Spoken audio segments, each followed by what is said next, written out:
Hello students, again we are going to continue with the chapter number 5 form controls of unit number 2. In today's lecture we are going to learn some user controls and graphic related controls and classes and methods. So user control and graphic, basically if you want to create your own controls, then that is possible with the help of user control. So we can create user control, which is nothing but a set of standard controls bound together by the code, or we can design our own control from the ground up. You can even use inheritance to create control that inherits from an existing control and add to its inherent functionality. In basic words, I just want to tell you that user controls are nothing but whenever we want to create our own control. While creating user control, we will take the controls which are present in ASP.NET Toolbox only.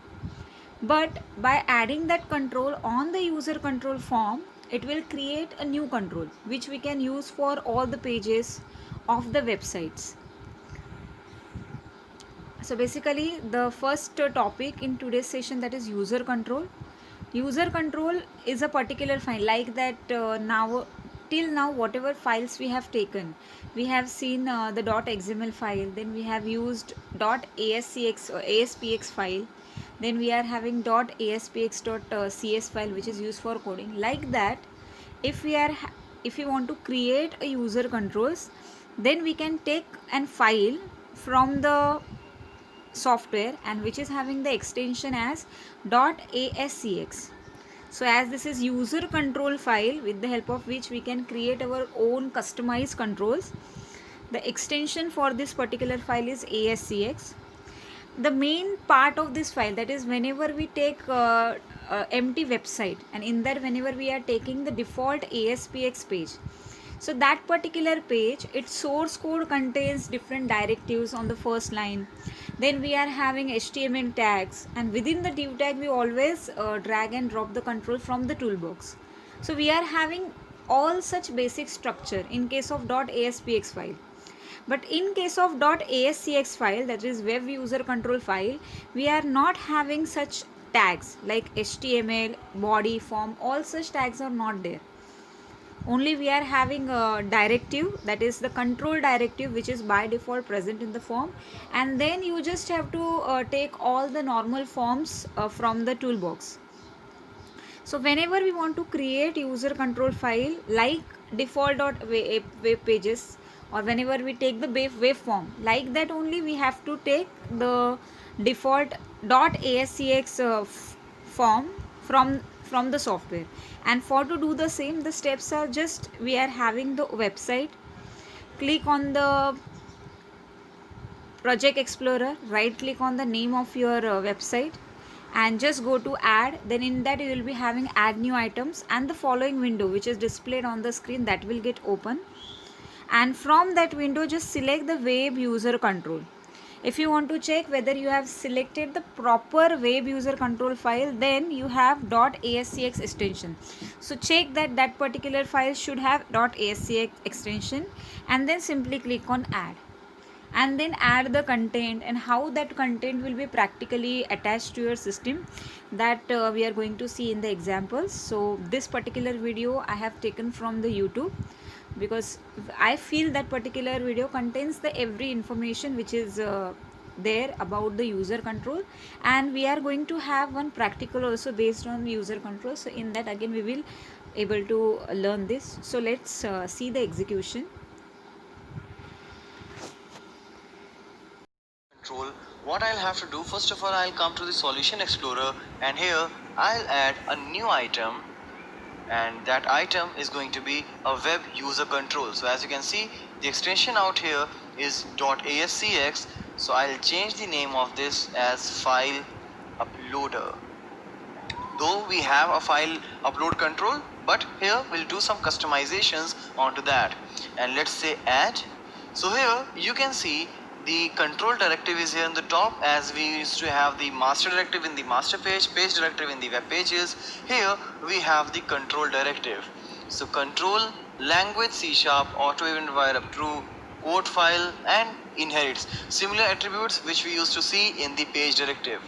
Now coming to design, we can actually start designing this particular control. For that, I'll come to the toolbox, we'll add one file upload control and one button.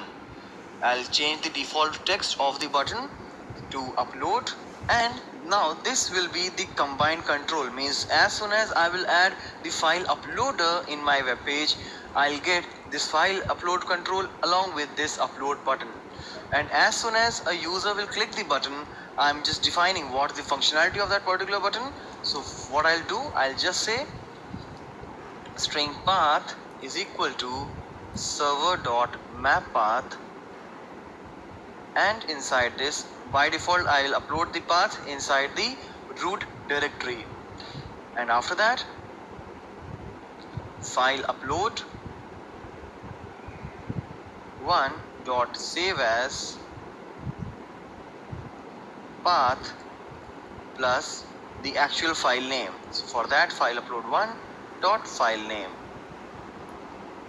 So let's save this, build this so that the changes will get reflected properly. And since it succeeded now, what I'll do, I'll just come to my index.aspx, and here I will add the file uploader.ascx. So as you can see here, it is like a complete control as such. So let's execute this one. So here I'll click on choose file, I'll choose this PDF, and then I'll click on upload. So let's go and check the Solution Explorer whether I get the file or not. Here I'll come and refresh, and I'll see that okay, I got this file. Alright, so now let's delete this one. We'll do this operation again in a better way. Like by default, when I upload the file, it will be there in the root directory.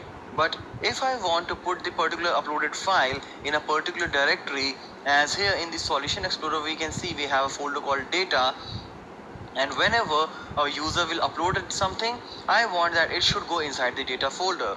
So what I'll do is, I will simply say string file loc, the variable name, private, and for this I'll create a public property, public string file location, and we'll put a couple of accessors like get and set. So get return file lock, and here set file lock is equal to value. So basically it will be a directory path, it will be a directory name, and after that, when I will be using this particular file location, I will require a slash to separate the directory name with the file name. So for that, I will just concatenate the slash when I will return, means when a user will get the value. So now inside this, what I'll do, I'll just concatenate the file location. But in case if user has not passed anything, means any name in the file location, then in that case it will be like a double slash, like tilde slash and then again slash. Alright, so here what you can say, return file log is equal to blank. It's a ternary operator that I am going to use. If it's a blank, then return a blank, else if it's not blank, return the file location along with the concatenation of slash. Alright, so now it is logical. So let's save this, let's build the website. So let's come back to index.aspx and re-add the file uploader.ascx. And now when I'll come to the properties of this particular control, here I can see a file location property. So if you want, you can set the file location, means the directory name here or at the runtime. So file uploader1 dot file location is equal to data, that's the name of the folder. Now let's execute this, and here when I'll choose this PDF and will upload this, it will get uploaded. And let's check, let's refresh this folder, and inside data now you can see the file is uploaded. Similarly, You can just make your logic and you can create as many as properties and method for a particular control as you want.